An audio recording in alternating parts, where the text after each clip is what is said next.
Bagsak presyo ang iba't ibang bilihin sa Heatwave Bazaar sa Pasay. Kasabay ng pag-shopping, nakakapagkawang-gawa na rin ang mga customer dahil mapupunta po sa GMA Kapuso Foundation ang bahagi ng kikitain ng bazaar. May ulat on the spot si Mav Gonzalez. Mav!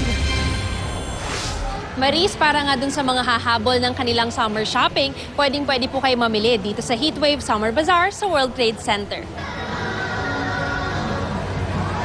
Nakamura ka na, nakatulong ka pa kung mamimili ka sa Heatwave Summer Bazaar sa World Trade Center. Ano man ang edad at hilig mo, siguradong may magugustuhan ka sa mahigit 100 stalls dito. At dahil clearance sale, bagsak presyo ang mga paninda. Para sa mga hahabol pa ng last-minute summer trips, bida syempre ang mga swimwear dito. Sa halagang 400 pesos, pwede ka na mag-mix and match ng iba't ibang disenyo ng bikini.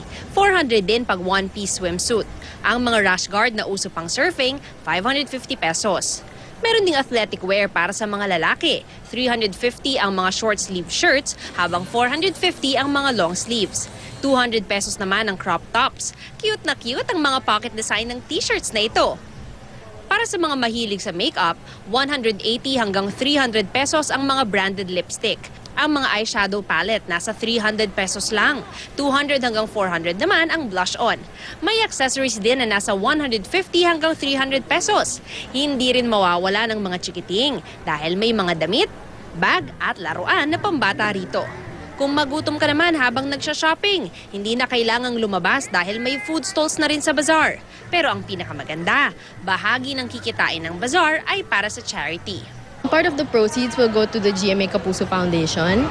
Besides shopping, we also have simultaneous events like GMA auction. We have variety shows and fashion shows, makeup demos, and cooking demos. Hanggang bukas ang Heatwave Summer Bazaar. Maris, ngayong araw Sabado hanggang alas 9 ng gabi ang bazaar dito sa World Trade Center at mamayang hapon ay magkakaroon pa po ng celebrity auction kasama ang ating mga GMA Kapuso stars. Maris? Maraming salamat, Mav Gonzalez.